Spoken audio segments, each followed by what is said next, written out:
Hola, buenas tardes a todos y a todas. Bienvenidos y bienvenidas a el late de Acción Conciencia, Constituciencia, espacio creado para poder conversar desde la ciencia de cara al proceso constituyente. Hoy es nuestro primer episodio llamado 11 de septiembre, despolitización de la ciencia y su efecto en la generación del conocimiento.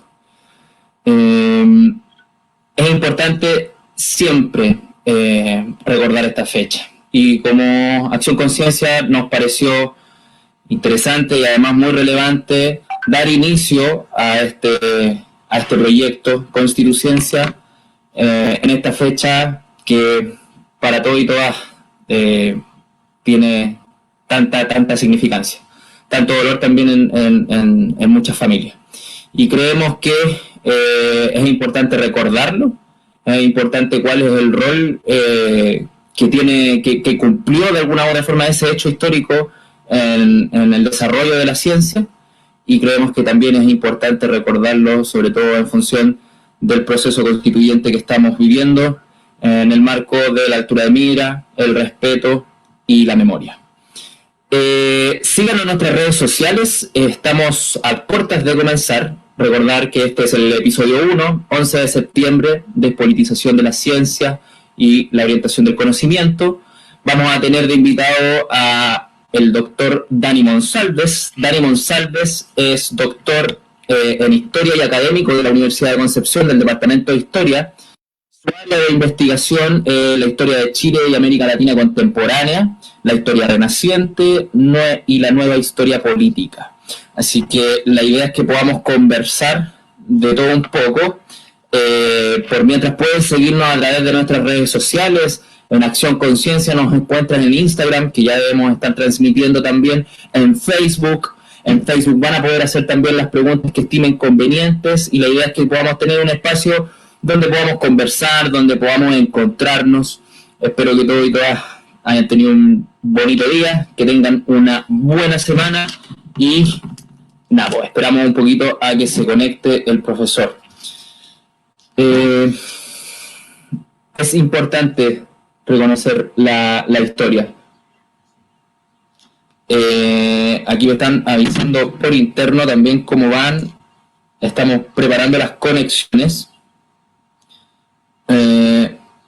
Así que pueden dejar sus preguntas en Facebook, ¿ya? Y además la idea es que puedan compartir. Sería interesante que la directora me dijera por interno si se me está escuchando lo que estoy hablando.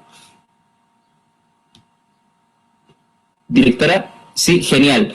Los invito a dejar sus preguntas en Facebook. Recordar que el tema es 11 de septiembre, la despolitización de la ciencia y su impacto en la generación del conocimiento. Vamos a tener al doctor Dani Monsalves de la Universidad de Concepción para que pueda conversar con nosotros y contarnos un poquito de cómo se vivió el 11 de octubre, particularmente en la región, particularmente también en la Universidad de Concepción, y cómo eso significó de alguna u otra forma un impacto en el conocimiento. Tenemos también en Instagram, en nuestras historias, ustedes pueden ahí revisarlas en el Instagram de Acción Conciencia.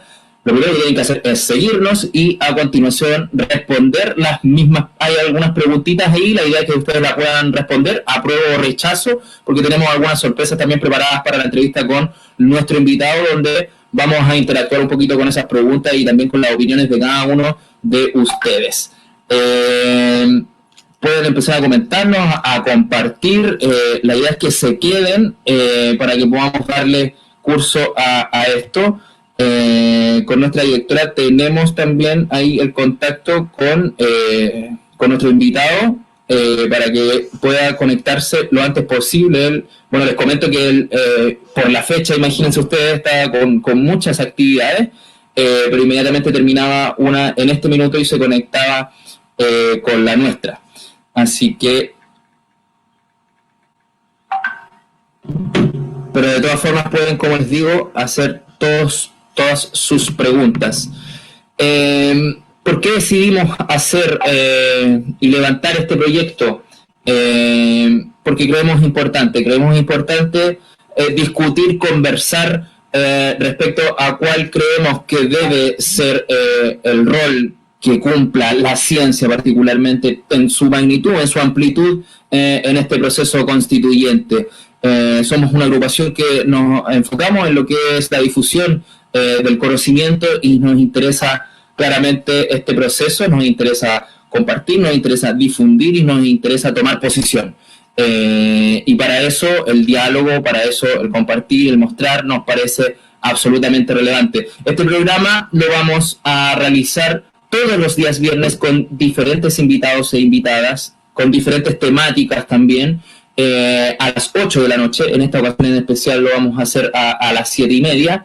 Y la idea es que nos puedan seguir, la idea es que puedan participar y que podamos estar en constante comunicación para poder llevar sus inquietudes, responder sus dudas y también hacerlos parte de este proyecto. Estamos ya muy cerquita, como les digo, pueden dirigirse al Instagram y al Facebook, hacer sus preguntas, comentarios, compartir, y la idea es que podamos llegar a la mayor cantidad de personas para que podamos tener un programa interesante y participativo. Bueno, como les contaba, buscamos de alguna u otra forma entender un proceso y entenderlo de esta dimensión que por lo general ha estado muy excluida de la contingencia. Profesor, Dani, ¿me escucha? ¿Cómo está? Hola, hola, ¿cómo están? Bien, gracias. Qué bueno, que por Disculpa la fin. demora, pero estaba en conversación con otros muchachos de la universidad, así que me pasé de allá y me vengo para acá con ustedes. Super, profe, muchas gracias. ¿Cómo le gustaría, profe, que lo tratara, profe, señor Profe Dani? nomás, profe nomás. ¿Profe? Sí, sí, sí. Perfecto. Bueno, lo voy a presentar, profe. Nuestro invitado, bueno, es Dani Monsalves. El profesor es doctor en Historia y académico en la Universidad de Concepción, particularmente en el Departamento de Historia. Su área de investigación y docencia de la historia de Chile y América Latina contemporánea, historia renaciente y la nueva historia política. Profe Dani, ¿cómo está? ¿Cómo se enmarca hoy su día, particularmente en una fecha tan relevante? ¿Cómo lo ha sentido? Eh, a, a ver, desde dos puntos de vista, bueno, como día viernes estamos un poquito cansados, digamos, por todo lo que significa el ajetreo, el trajín de la semana, las clases y otras cosas más. Pero encantado de estar acá, digamos, no estoy con esto diciendo de que no quiera estar, digamos, que esté cansado y no quiera participar. Y por lo tanto les quiero agradecer la invitación y el espacio a dialogar y a que podamos conversar, ya, por sobre todas las cosas. Yo no vengo a hacer una clase acá, ni mucho menos, sino que vengo más bien a que dialoguemos sobre algunas de las cosas que yo he trabajado e investigado en los últimos años, de la historia reciente de Chile, de Concepción, y algunas cosas de la universidad que son también al mismo tiempo bastante complejas, controversiales y dolorosas incluso. Y Sí. respecto a la fecha, bueno, mira, yo creo que uno ahí al final no se puede sacar la chapa de profesor de historia, digamos, ¿no? Entonces, las fechas, y particularmente esta, a mí me toca de dos puntos de vista. Me toca del punto de vista del conocimiento histórico, porque yo he investigado, he estudiado, he escrito sobre el golpe de Estado, ¿ya? Y cada 11 de septiembre para mí implica evocar una coyuntura dolorosa y traumática para el país, para la sociedad, diría yo, o para un sector especialmente la sociedad. Y eso como académico, digamos. Pero por otro lado, también me toca en lo personal, digamos. Yo no estaba vivo para el golpe de Estado, ¿no? Yo nací el 76, pero desde el punto de vista familiar, también a mí me toca, digamos, por el lado de mi padre principalmente. Entonces, no me resulta como ajena o ajeno, digamos, la fecha, ya. Y todo lo que vino después, porque el golpe de Estado podía ser la culminación o el punto de inflexión de un proceso que que estaba muy, muy complicado, pero lo que viene después, digamos, es muy doloroso, no solamente para algunas personas, yo diría que para la sociedad en su conjunto. Así que yo creo que es bueno, siempre es bueno conversar de esto. Lamentablemente, y ahí hay una autocrítica que también yo me hago desde el campo de la historia, pasa el 11 de septiembre y después como que nadie más habla del tema. Po. Claro. Llega el otro 11 de septiembre del próximo año y volvemos a conversar. Entonces yo creo que hay que dialogar estos temas del golpe, de la memoria, de la sociedad, de la política, etcétera, siempre. Y no solamente a nivel de la academia, conversar con tus amigos en el café, en la casa, en la familia, con tus hijos, con tus sobrinos, con tus abuelos, tus papás, con tus alumnos. O sea, hay que conversar los temas. Si tú no conversas Sí. los temas, se va quedando en el olvido y en un manto de muchas veces de impunidad. Efectivamente, profe. De hecho, nuestro primer capítulo, este es nuestro primer capítulo de este proyecto. Este es nuestro primer invitado, le cuento Ah, también. muchas Eh, gracias. y este programa se llama Constituciencia y claro, busca de alguna otra forma decir aquí estamos de la ciencia también, tomamos posición de cara a este proceso constituyente y nos parecía sumamente relevante partir efectivamente este día, en este momento en particular, porque creemos que marca un punto de inflexión y vemos también cómo el proceso constituyente que se está viviendo se enmarca un poco en esta memoria, en este reencuentro, en esta conversación nuevamente. Y es importante quizás para las personas que componen Acción Conciencia, para las personas con las que generalmente nos relacionamos, y no solamente para ellas, sino que para las personas que nos están mirando también, conocer cuál fue el impacto que tuvo el golpe de Estado, particularmente en la ciencia, en la academia. Yo estuve leyendo algunos papers que usted desarrolló. Y ahí deja muy gráficamente, usted explica muy bien cómo de alguna u otra forma eso tuvo impacto no solamente en términos orgánicos en la universidad, sino que también en lo que es la generación de conocimiento. De hecho, por eso este capítulo se llama La despolitización de la ciencia y su efecto en la generación de conocimiento. Entonces nos gustaría que nos contara, bueno, cómo se dio particularmente ese 11 de septiembre del año 73 en la región, en Concepción y también en la Universidad de Concepción.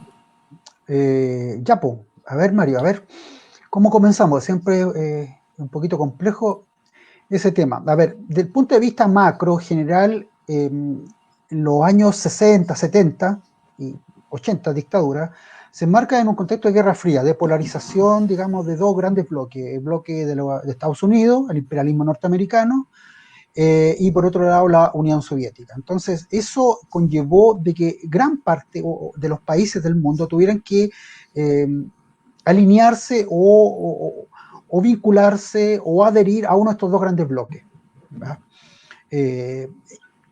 Ese es un primer elemento, esa es la primera entrada, Guerra Había Fría. una polarización entonces, en ese Correcto, caso. una polarización, es decir, o tú comulgabas o te identificabas con Estados Unidos o te identificabas con la Unión Soviética. Ahí hay una mirada así, si tú quieres, binaria del proceso. A nivel de América Latina, sin lugar a dudas que el gran hecho, el gran hito que marca un antes y un después es el año 59, la Revolución Cubana. La Revolución Cubana. Y marca un hito, ¿por qué? Porque la Revolución Cubana, con Castro, con Guevara, ¿qué está indicando? Está indicando que la revolución se puede hacer en América Latina, se puede hacer por la vía armada y se puede hacer además en un país pequeño al lado del gigante norteamericano. Entonces, el imperialismo norteamericano puso mucha atención en ese proceso que fue la Revolución Cubana. ¿Y por qué puso mucha atención? Porque en el fondo Estados Unidos, ¿qué pensó? Nosotros debemos cuidar, y esto es una cosa que se da mucho en historia, un concepto, el patio trasero. El patio trasero para Estados Unidos es América Latina. Entonces lo que nosotros no queremos es que en América Latina se dé una segunda Cuba, que América Latina no caiga en manos del comunismo y que el marxismo no avance. Entonces, Estados Unidos impulsa diversas estrategias para impedir de que las ideas de izquierda ganen terreno en América Latina. Sin embargo, el segundo gran golpe, podríamos llamarlo así, para esta estrategia norteamericana es el triunfo de Allende del 70. Y más aún de un candidato marxista, donde la izquierda llega al gobierno por la vía electoral. Ya. Eso llamó más la atención. Llamó la atención así profundamente a nivel mundial. O O sea, el experimento chileno o la vía chilena al socialismo causó mucha admiración, ya, mucha admiración. O sea, aquí hay un proceso nuevo que se está impulsando. Profe, ese proceso, para detenernos un poquito, ese proceso se acumuló con anterioridad, o sea, Sí, llega al gobierno por un proceso de acumulación previo, había un contexto de crisis previamente a eso, por, ¿cómo se da sí, la a llegada ver, de Salvador Allende sí, a claro, la presidencia? a ver, el triunfo de la Unidad Popular el año 70 es eh, la consolidación de un proceso histórico de la izquierda chilena que viene de los años 50. Ya, 50. Recordemos que Allende fue candidato 4 veces, 52, 58, 64, 70. Ya. La izquierda tradicional, la izquierda socialista y comunista, apoyaron a Allende desde el año 58 en adelante, del año 58. Y progresivamente o electoralmente, por llamarlo de alguna manera, la izquierda siempre fue aumentando su caudal de apoyo, por una parte. Pero paralelamente a eso, el movimiento popular en Chile, el movimiento obrero, el movimiento campesino, el movimiento de pobladores también fue ganando espacio, fue también teniendo un proceso de politización Ya. en la sociedad chilena. Y a eso tú le agregas la presencia de un líder indiscutible que era Salvador Allende. Entonces tienes el auge de la izquierda electoral, la irrupción y el crecimiento del movimiento popular y la figura de un líder. Entonces, todo eso Perfecto. finalmente confluye el año 70. Confluye el año 70. Ese proceso se ve muy intensamente en la zona de El Gran Concepción. Se ve muy intensamente. Y te lo explico por qué, para llegar, digamos, aquí a Conce. Porque en la zona del Gran Concepción, cuando me refiero al Gran Concepción, me refiero a Concepción, Talcahuano, Coronel, Lota, Penco, Tomé, Todo lo que estaba Riquelme, en Guayana. cuarentena. Todo esto que está en cuarentena. Ese Gran Concepción era una zona industrial, ¿ya? Que se impulsa de los años 40 con las políticas de la Corfo, del Estado empresario. El hecho de crear industrias, instalar industria, va a generar el efecto de que aumenta la masa obrera, aumenta el sindicalismo. Claro. Y esa masa obrera tributa electoralmente ¿a quién? A la izquierda. Entonces, esa masa obrera tiene una sensibilidad de izquierda, una cultura política de izquierda. Bueno, entonces, el año 70 tenemos la consolidación de este movimiento obrero, ¿no es cierto? Tenemos el movimiento popular que va en ascenso. Pero además tenemos otros actores, el movimiento estudiantil vinculado a la Universidad de Concepción, que ya desde los años 40 está pidiendo mayor nivel de participación en la universidad. Cuando me refiero a participación, derecho a voto, para elegir Democracia. autoridades, para elegir autoridades. Ya. Ese proceso va a los 40, en los 50, pero ya en los 60, producto de la agitación que se vive, la demanda por cogobierno, ese es el concepto que se utiliza, cogobierno aumenta. Bueno, el punto finalmente es el año 68, cuando la universidad impulsa bajo la rectoría de David Stichkin una reforma universitaria. Ya, entonces, Profe, ¿qué es lo que? ese proceso se da en todas las universidades en Chile en Sí, particular. en todas las universidades chilenas hay procesos reformistas universitarios. En todo. Ya. En Que la hoy Católica del día, Paraíso, en la Chile, en la Católica en Santiago, en Antofagasta, en la Austral, en nosotros acá en Concepción. con esto de gobierno nos referimos como es un símil a la demanda de esta mentalidad que se levanta, Así es. El ¿cierto? cogobierno, el cogobierno, según algunos sectores de la época, implicaba que la conducción de la universidad tenía que estar no solo en manos de los académicos o Claro, del directorio, sino que también de parte de funcionarios y de alumnos. A eso se refiere el cogobierno. Bueno, perfecto. el 68 en la universidad eh, hay un proceso de reforma que se canaliza por los cauces institucionales. ¿Ya? Finalmente, estoy resumiendo porque ese es un tema que da para largo, la reforma establece a fines del 68 de que las autoridades en la universidad se van a elegir por votación triestamental. Es decir, van a votar alumnos, van a votar funcionarios y van a votar académicos. Bueno, en diciembre del 68 bajo reforma universitaria, se elige el primer rector y el primer vicerrector por votación triestamental. Y recae la elección en el triunfo de Edgardo Enrique, con Galo Gómez como vicerrector. Entonces, 68, 69, 70, del 69 hasta el 72, es rector Edgardo Enrique, ¿ya? Y entonces, la Universidad de Concepción, durante el gobierno de Allende, está viviendo un intenso proceso de reforma universitaria, de reforma.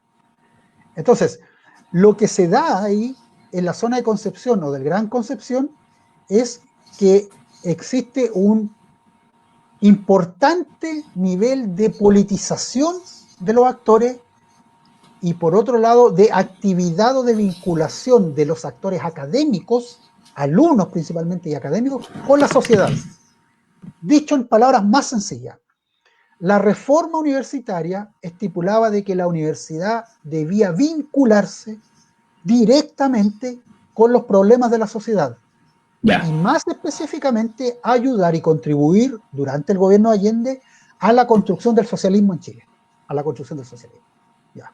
Entonces, no era una ciencia, llamémoslo así, abstracta, neutra o ambigua, sino que era una ciencia que debía estar al servicio de las transformaciones de la sociedad.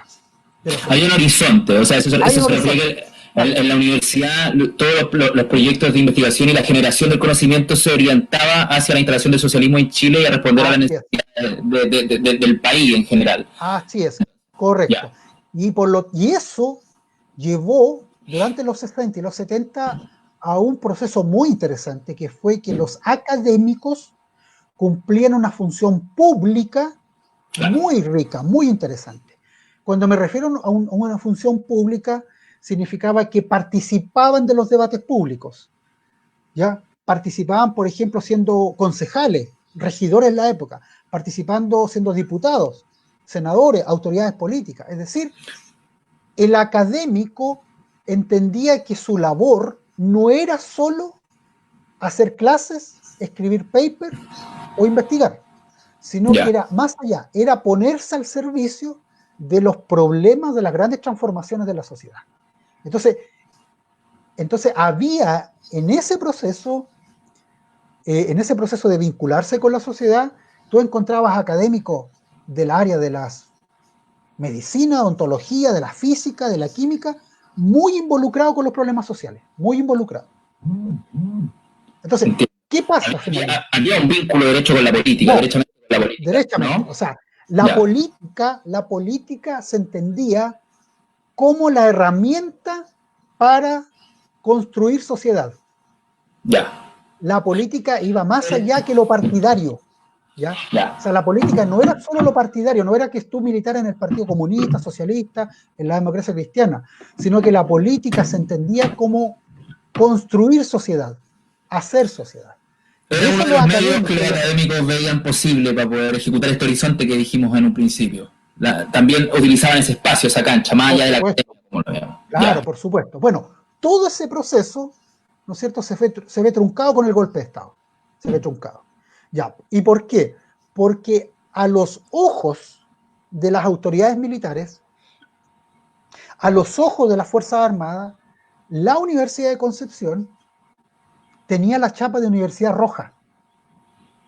Entre otras cosas porque el MIR había surgido en los años 60, porque había una fuerte federación de estudiantes que era controlada por la izquierda, porque habían académicos que participaban de los debates públicos, que también se involucraban con el mundo político. Entonces, estaba esa imagen de universidad de izquierda. Universidad era una de las universidades más politizadas de Chile. Sí, yo diría que sí, junto con la Universidad Técnica del Estado.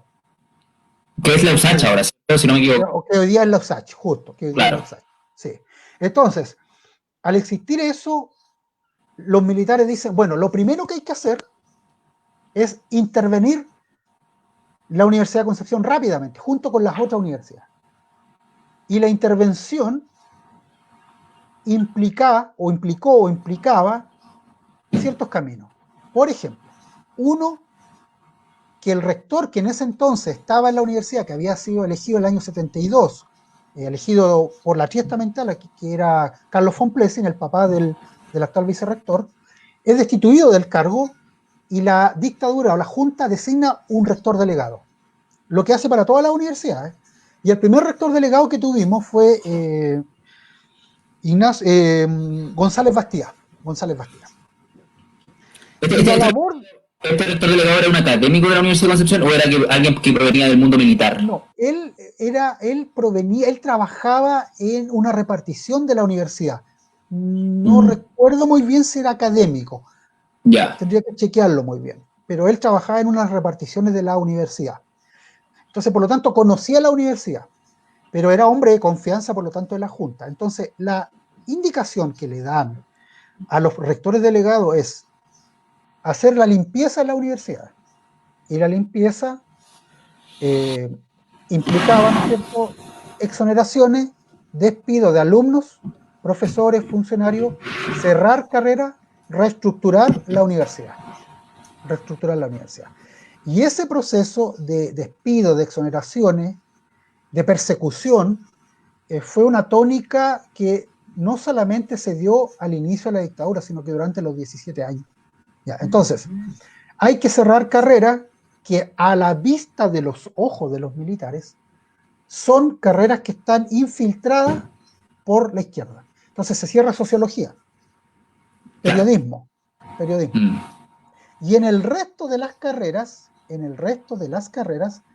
se designan decanos y directores de departamento. O sea, todas las autoridades de la universidad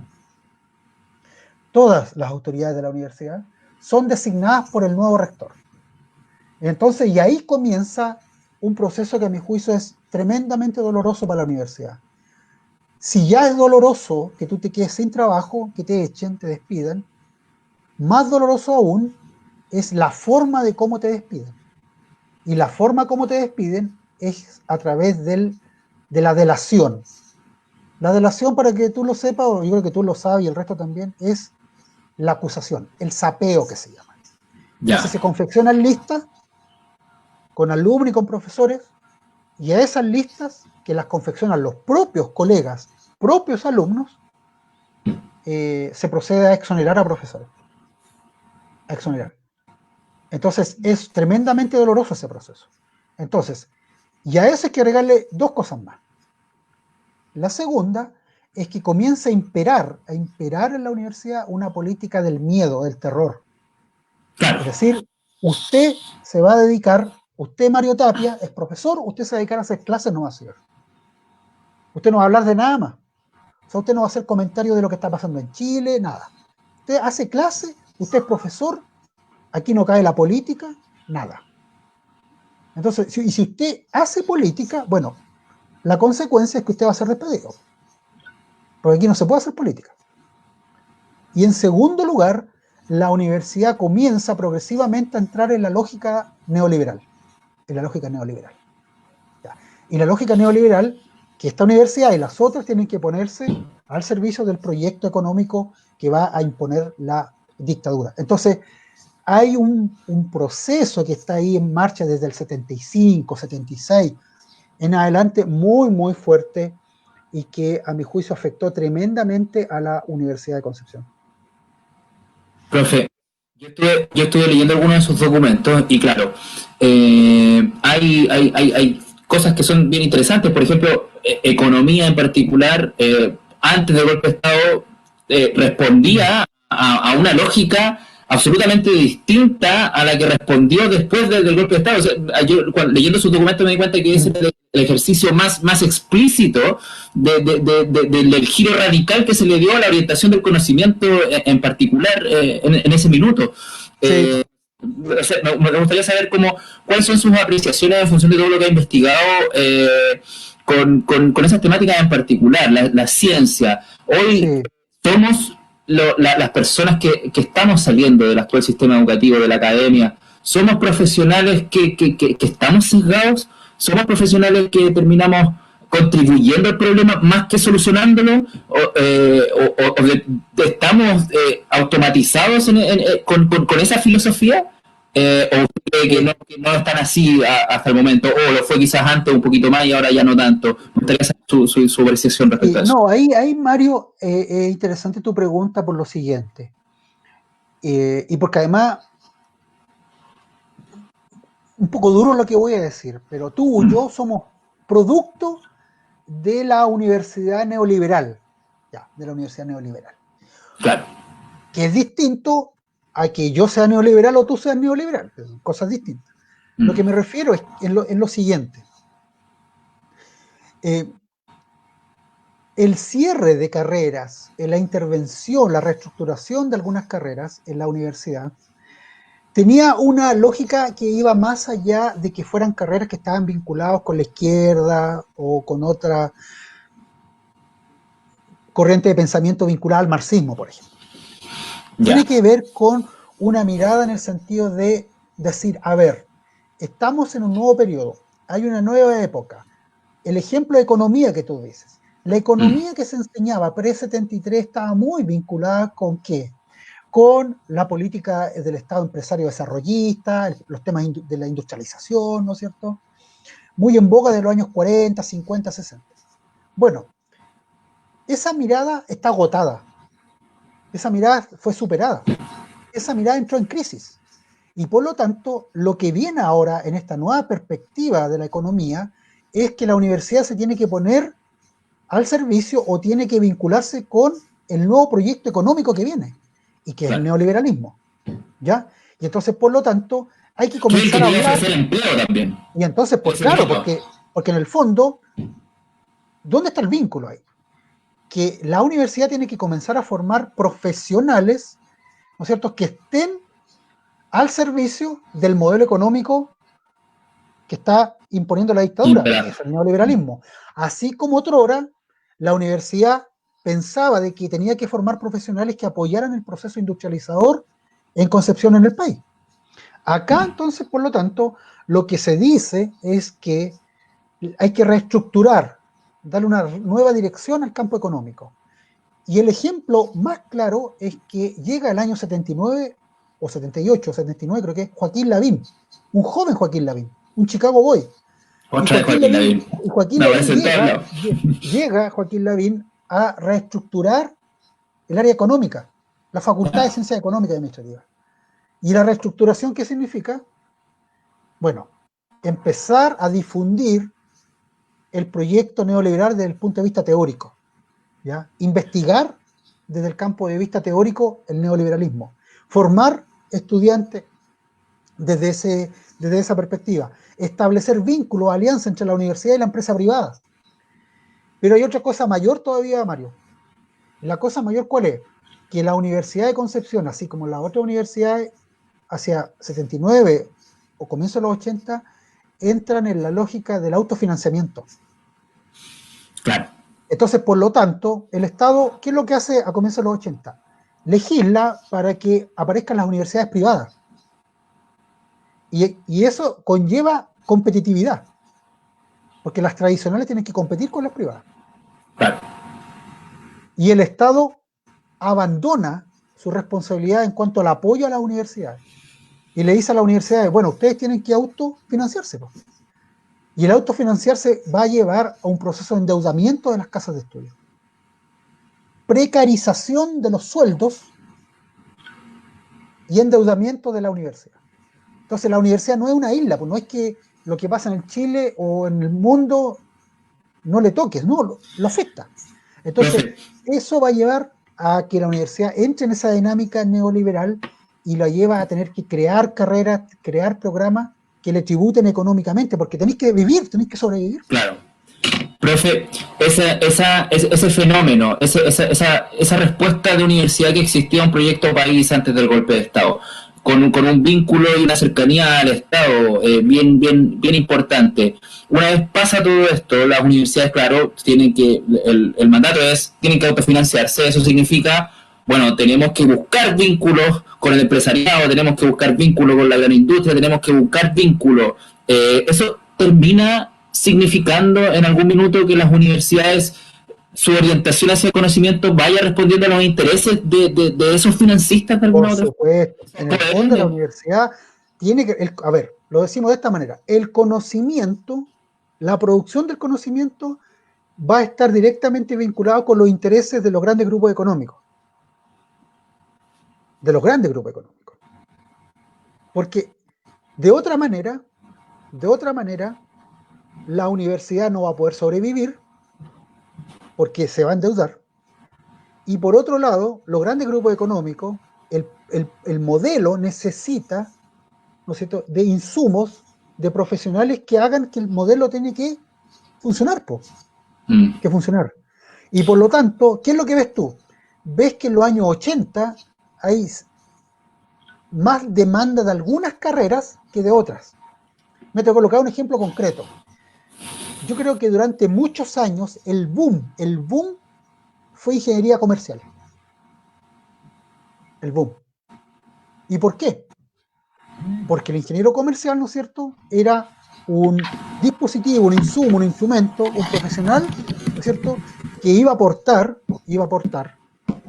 a que el modelo funcionara. Claro. Que funcionara. Entonces, hay ahí todo un proceso que se da y del cual, reitero, la universidad no es ajena, no es extraña, ¿no es cierto? Ahora, hay una pregunta que... Termina siendo funcional. Claro, es una pregunta que es obvia. Porque en dictadura se puede entender eso. Pero después de dictadura, ¿qué pasó los gobiernos de transición? Creo que yo te comentaba al otro día, o no sé, o con alguien, o con otra persona, que la transición en Chile comprendió muchos aspectos. Los aspectos militares, los aspectos institucionales. Pero al parecer la transición en las universidades como que no llegó del todo. Como que nunca llegó, claro. Claro, como que no llegó. Entonces, ahí hay un problema, Ahora, en los 80, en la universidad, el gran debate que había de parte del movimiento estudiantil y de los académicos que se organizaron era básicamente terminar con la intervención militar en las universidades. 2, terminar con la dictadura, recuperar la democracia, ¿cierto? Y 3, mejorar las condiciones económicas de los académicos en la universidad. Entonces, al parecer ahí la transición no llegó del todo, no llegó del todo. Entonces, sí. cierro con esto, Mario. Cuando en los años 60 y 70, hay un auge muy importante de las ciencias sociales en la universidad, de la humanidad y las ciencias sociales, pero particularmente las ciencias sociales. Eso tiene un golpe durísimo, literalmente tiene un golpe con el golpe de Estado. Con el golpe de Estado. Y ha costado mucho recuperarse de eso. Gracias, profe. Chile despertó y esperamos que también la universidad, todas las comunidades universitarias sean parte de ese mismo proceso. Recuerden dejar preguntas a través de nuestro Facebook, Acción Conciencia, que estamos transmitiendo, y también en nuestro Instagram. Las preguntas ustedes las pueden hacer y las podemos conversar aquí con el doctor Dani Monsalve. Algunas preguntas que tenemos desde la agrupación que nos han hecho llegar, profe, para que podamos conversarlas. A ver. Por ejemplo, esto para su opinión personal, se está planteando que las becas de posgrado cambien a créditos financiados por la banca. ¿Cómo podría afectar a la generación de conocimiento incorporar a la banca y el crédito a los estudios de posgrado? Justo lo que está...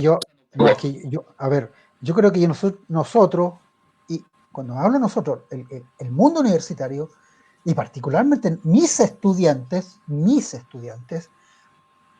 yo creo que tienen muy, muy claro lo que significó que la banca se metiera al sistema, digamos, de préstamos, de créditos. O sea, con lo que te voy a decir no voy a descubrir la pólvora, ni mucho menos. Yo creo que tú lo sabes, tu gente, muy bien. ¿Cuáles son los dos grandes problemas que tienen actualmente los alumnos que se titulan y egresan de la universidad? A mi juicio. El primero, la falta de empleo. Encontrar trabajo es complejísimo. Y a eso súmale el endeudamiento. Absolutamente. O sea, tenéis dos grandes problemas. ¿Y eso qué genera? Desilusión, depresión, angustia, frustración. Entonces, por lo tanto, mantener esa lógica del endeudamiento, aunque te digan que a crédito cero o que vas a pagar no sé cuánto, no. O sea, yo creo que seguir pensando en esa lógica de que la banca te va a apoyar, creo que es un disparate. O sea, un disparate. Y el otro problema, quiero complementar con esto, que existe, pero a nivel de posgrado, que yo no lo tuve, digamos, tuve una cuota de suerte en eso, es que, claro, yo conozco casos muy concretos, y seguramente tú también, de compañeros, amigos que han hecho sus posgrados en Chile, u otros han ido al extranjero, han hecho brillantes doctorados, vuelven a Chile y ¿qué haces? ¿Dónde te insertas? Claro. Entonces, a mí me parece bien cuando de repente un gobierno dice, mire, vamos a aumentar el número de becas para que los alumnos estudien posgrado. A mí me parece excelente. El Estado va a colocar más becas para que usted vaya al extranjero, vaya a las mejores instituciones. Excelente. Y la segunda parte, ¿y qué hago con esa juventud que regresa? ¿Dónde Si no, queda eso? claro, si no hay un proyecto país, estamos... Entonces, si tú no tienes un proyecto integral me refiero, en el fondo caes en lo que se denomina, ¿no es cierto?, una masa de cesantes ilustrados. Cesantes ilustrados. Eso es lo que tenemos hoy día. Y peor aún, tienes lo que yo te comentaba antes, la precarización de muchos jóvenes que están insertándose en el mundo de la academia. Cuando hablo de precarización significa que le pagan muy poco, con contratos de un mes, 2 meses, 6 meses, es decir, la angustia de no saber si vas a continuar trabajando, y que dependes mucho de si algún profesor te involucra en algún proyecto, si apareció alguna cosa por aquí y tú te involucras. Entonces, hay mucho de voluntarismo en esto, ¿ya? Sí. Mucho de improvisación, y las consecuencias están ahí. Son evidentes. Así es, profe. Profe, vamos a pasar al siguiente bloque. En el siguiente ¿Ya? bloque de Constitucencia vamos a hacer una invitación muy importante, así que ahí a nuestra directora para que nos sume a nuestra Rayito. Rayito, ¿nos escuchas por ahí? Para que te puedas sumar a la siguiente parte. Rayo Pregunta se llama esta sección, profe. Se la vamos a contar para que participe, ojalá le guste, y la idea es que podamos también conversarla. Rayito, tuyo. Hola, profesor, ¿cómo está? Hola, ¿cómo le ¿Qué va? Muy tal? bien. Estoy muy contenta de estar aquí en Constitucencia, el primer programa el día de hoy, así que saludo a toda la muchachada conectada y obviamente aquí a los dos hombres en este momento que tenemos como entrevistador y entrevistado.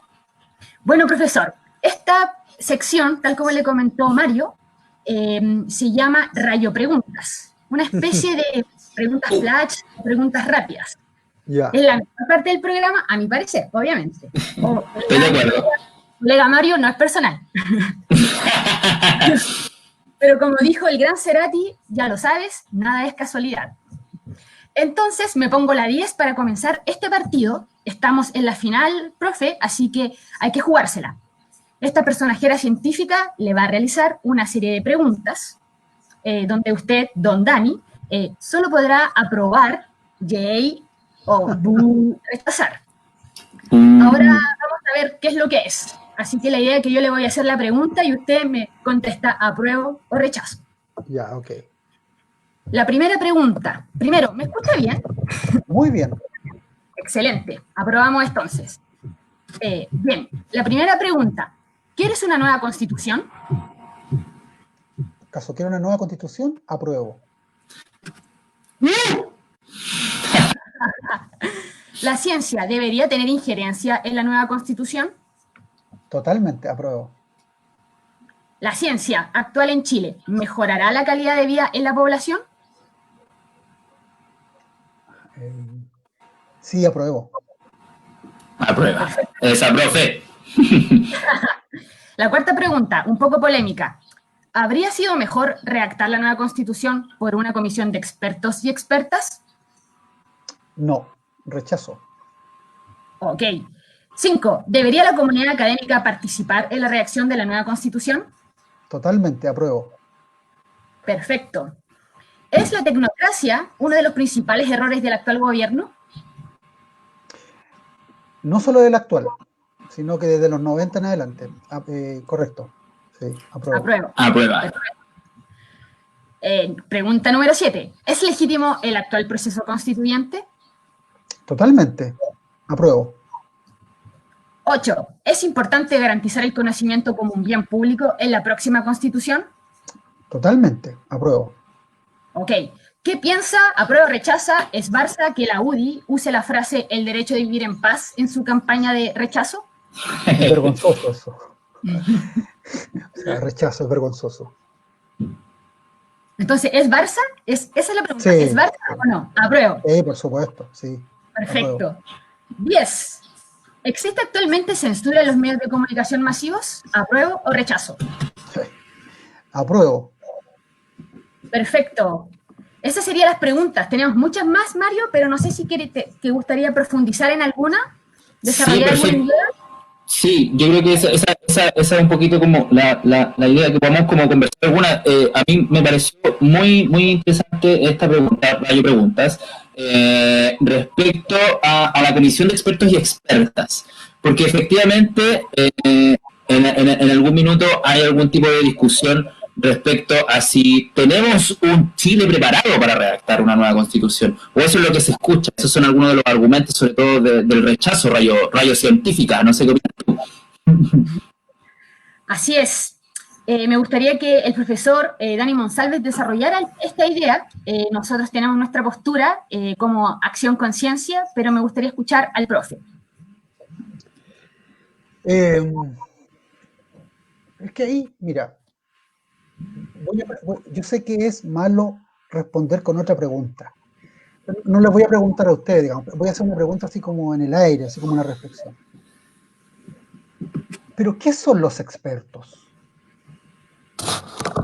¿Qué son los expertos? Yo la verdad es que ahí...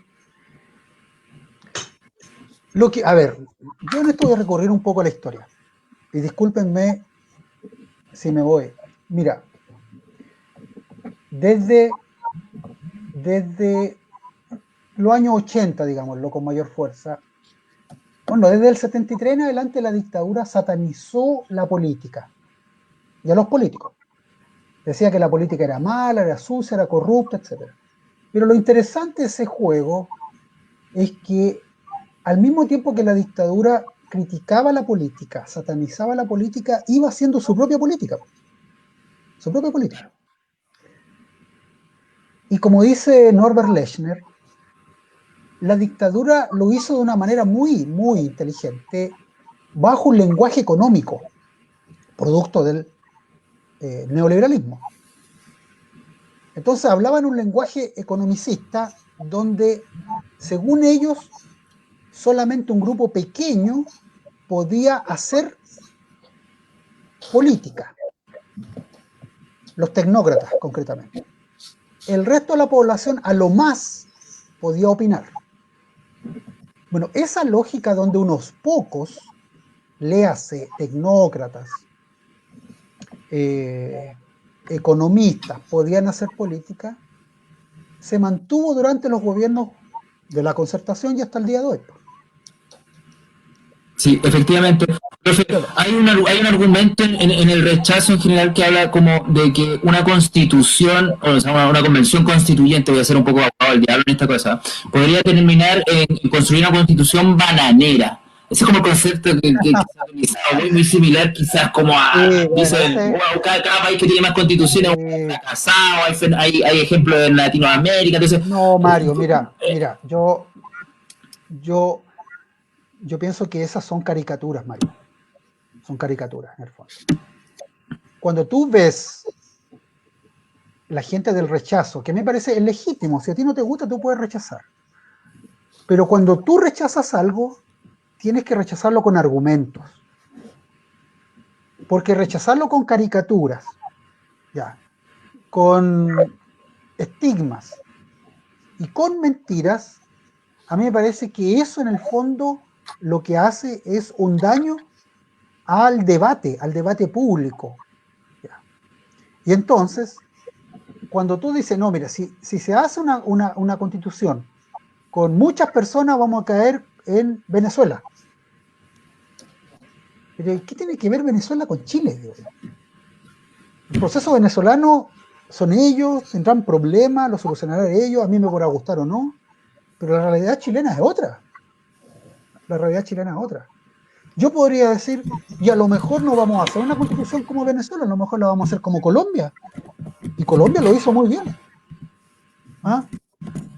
Entonces, por lo tanto, superemos las caricaturas, salgamos de estas construcciones mediáticas, ¿no es cierto? Y avancemos derechamente, digamos, en un proceso donde yo estoy seguro que la mayoría de las personas que está por el apruebo, son personas serias, responsables y que se dan cuenta, ¿cierto?, de que se puede avanzar en un diálogo transdisciplinario, interdisciplinario, como tú lo quieres, multidisciplinario, para crear un marco donde nos represente a todos en lo posible, a todos en lo posible. Entonces, no creo que esto tenga que estar solo en manos de los llamados, entre comillas, expertos. Entonces, ojo con eso. Ojo con caer en la trampa de la caricatura. Ojo con eso. Me sumo, profe. Sí, me gusta mucho eso de la trampa de la caricatura. Creo que es un buen argumento para ponerlo sobre la mesa cuando estemos dialogando con alguien que vota rechazo. Argumentos y menos caricaturas. Oye, me está, antes de darte la segunda palabra, Rayito, Rayito y Mario, te complemento con esto. Es lo mismo que yo dijera, en la universidad solamente pueden hacer política no partidista, política en el sentido amplio, solamente pueden hacer política los alumnos del área de las ciencias sociales y de las humanidades. Los que son del área científica, como físicos, químicos, no tienen idea de política, entonces ellos no pueden hacer política. Esa es una caricatura. Esa es una caricatura. Y al mismo tiempo es una mentira. Es una mentira. Ese ejemplo te quiero colocar. Se entiende, perfecto. Rayito. Ay, tú querías... Te escucho cortado, Rayito. Te escuché cortado, Rayito, ¿no? Te perdiste un minuto. Repíteme, porfa. Ya. Ok. No, ¿tú querías decir algo? O yo continúo. Dale, más adelante. Con esta misma pregunta de que habría sido mejor redactar la nueva Constitución por una comisión de expertos y expertas, el profesor votó rechazo. Nosotros, evidentemente, no queremos utilizar esa palabra, es la palabra innombrable aquí. No le venimos a hacer publicidad, pero justamente quiero entrelazarla con la pregunta de la tecnocracia. ¿Es la tecnocracia uno de los principales errores del actual gobierno? El profesor Dani dijo, no solo de este gobierno, sino que de todos los demás. Está aquí muy ligada la pregunta con una comisión de expertos y expertas con un gobierno tecnócrata. Sí, le suma un antecedente, Rayito. De hecho, dentro de la discusión del proceso constituyente, estuvo dentro de las posibilidades en algún minuto tener una comisión de expertos. Yo me acuerdo que cuando estaban en las negociaciones estuvo esa posibilidad. Yo quiero sumar que, estas preguntas que le hicimos, profe, que le hizo Rayito, también están en el Instagram de Acción Conciencia. Y la respuesta fue apruebo. O sea, hay más personas que opinan, o al menos las que votaron, que son muy orientadas como al perfil que yo le contaba, de las ciencias más duras, que a donde se dirige un poquito Acción Conciencia, dice que aprueba de que fuera escrito por expertos y expertas. Ya, mira, hagamos el siguiente juego. Mira, me quedan 5 minutos. Vamos. Y tú te has dado cuenta, o ustedes se han dado cuenta, yo creo que sí, cuando se forman comisiones de expertos, ¿se han dado cuenta quiénes los integran? ¿Qué disciplinas los integran? Principalmente economistas, abogados, ingenieros comerciales. En otra vereda, cuando se forman comisiones, por ejemplo, ahora, en una comisión por el tema del COVID, en Concepción creo que fue. Pero ahí las ciencias sociales y las humanidades no están ahí.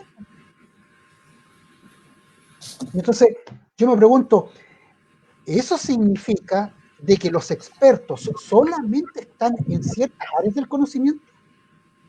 Y por lo tanto, como están en ciertas áreas del conocimiento, ¿son los que siempre son convocados? ¿Me van a decir ustedes que no hay expertos en el área de las humanidades, de las ciencias sociales? En otras palabras, si yo quiero analizar lo que está pasando con la pandemia hoy en día, solamente tengo que citar o convocar expertos, biólogos, médicos. ¿No es acaso la pandemia también un problema social, histórico? Entonces, por lo tanto, cuando a mí me hablan de expertos, yo miro con entreojos, porque en el fondo esa concepción del experto está predeterminada a que sean solo algunas áreas del conocimiento las que siempre están decidiendo el tema de políticas públicas. Y otras áreas de donde yo vengo generalmente están marginadas, excluidas o con muy poca representación. Entonces yo ante eso me rebelo. Sí, yo quiero sumar solamente un elemento que me quedo, lo dijo Fernando Atria y me acuerdo muy bien, lo más importante es que la Constitución sea legítima, que nos representa a todos y a todas, y eso quiere decir que si en Chile hay mano de obra no calificada, esperamos que esa mano de obra no calificada esté representada en el proceso constituyente y en la Constitución. Rayito, continuamos. Sí, vamos a terminar esta sesión, bueno, este programa, el primer capítulo. Muchas gracias, doctor. Le quiero decir cómo es. Doctor Mario Monsalves. Para nosotros, el profe. Queremos despedirnos, dejarle su tiempo, agradecerle también a los y las personas que se conectaron. Y quisiéramos despedirnos con alguna recomendación personal. Algún libro, alguna serie, alguna canción, película que nos podría recomendar para entender, para irnos con un mensaje para la casa. Podría ser este tema particular del 11 de septiembre como cualquier otro. Lo dejo muy abierto.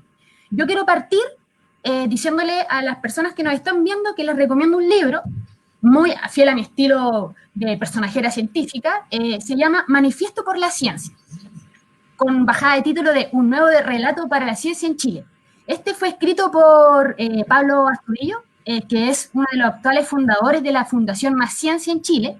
En este libro, él desmenuza la crisis de la ciencia en Chile, sus causas y su perspectiva futura.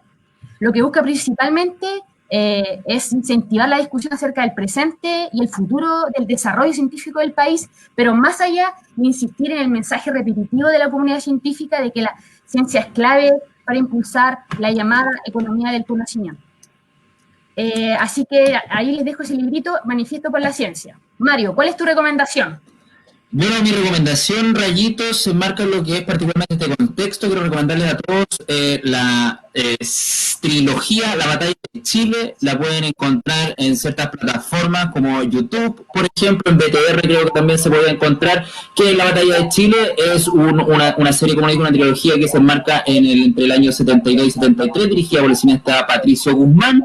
Fue uno de los últimos documentales en Chile en formato blanco y negro. Se estrenó el año 97 en Chile, pero ya se había estrenado en Europa hace muchos momentos y muestra un poco la polarización que existía en ese minuto en particular, y creo que, no sé, puede servir mucho a comprender el actual contexto en Chile, también recordar un poquito la memoria y, no sé, creo que es una serie que puede informarlos mucho y además hacerlos tomar posición. Doctor González, su recomendación. Muy bien, jóvenes. A ver, voy a recomendar un libro, voy a recomendar una película. El libro que voy a recomendar es este. Vamos a ver aquí donde se ve, por ahí, no sé. Ahí se llama, sí, es de Enzo Traverso, que se llama El pasado, instrucciones de uso, historia, memoria y política. Enzo Traverso se llama Enzo Traverso, El pasado, instrucciones de uso, historia, memoria y política. Enzo Traverso es un muy buen intelectual que escribe sobre el tema qué es la memoria, los vínculos con la historia y el vínculo con la política. Es un librito pequeño de unas 100 páginas, creo que tiene, sí, 100 páginas, que se puede leer en un día y que ilustra, para aquellos que no son incluso del campo de la historia, ilustra muy bien lo que es la historia, la memoria y la política. Ese se los recomiendo. Y les recomiendo en general los textos de Traverso, los textos de Enzo Traverso. Y la película que voy a recomendar dice relación con la serie Héroes Invisibles, que están dando en Chilevisión. En televisión, sí. En Chilevisión están dando una serie que se llama Héroes Invisibles, que narra la historia de un diplomático de Finlandia. Pero en la serie aparece el embajador sueco, Edelstam, que jugó un rol muy, muy clave. En YouTube hay una película del embajador sueco que se llama El Clavel Negro. La pueden buscar. El Clavel Negro. Así le decían a Edelstam. Y Edelstam jugó un rol clave, fundamental en la defensa de los perseguidos durante las primeras semanas después del golpe. La dictadura después expulsó a Edelstam, de Chile. Pero es una película muy buena que se llama El Clavel Negro, que está en YouTube y que narra la gran labor que desarrolló este embajador sueco en Chile, salvando vidas de muchos compatriotas. No solo chilenos, también uruguayos. Así que se las recomiendo a propósito de esta serie Héroes Invisibles. Genial. Excelente, profesor. Bueno, como saben, estamos dando por entonces cerrado nuestro programa, nuestro primer programa Constituciencia. Muchas gracias, profesor. Muchas gracias, Rayito, nuestra experta científica. También síganos en Instagram, Acción Conciencia, síganos en Facebook, Acción Conciencia. Conéctense el próximo viernes, también vamos a tener otra temática que prontamente vamos a estar ahí difundiendo. Así que muchas gracias por vernos, por participar. ¿Alguna palabra de cierre, Rayito? Y después el profe. Para cerrar, quisiera preguntarle cuál va a ser su votación en octubre, profesor. Pues el voto es secreto. El secreto de la urna. Yo voy a votar apruebo. Excelente. Apruebo. Voy a votar convención constitucional. Claro. Así es. Eso. ¿Profe, algunas palabras de cierre? Sí, no, agradecerle a ustedes, chiquillos, la invitación. Ha sido muy grato poder dialogar. A mí, una de las cosas que me gusta es poder dialogar con los estudiantes, con los jóvenes, debatir, disentir, dicen que es lo más importante también. Así que muchas gracias y espero que nos encontremos en una próxima oportunidad y que les vaya muy bien en esta iniciativa. Así que un saludo a todos y a todas que están por ahí conectados o han estado viendo este programa. Vale, profe, muchas gracias. Nos vemos, gracias a todos por vernos. Nos vemos, se van. Pum.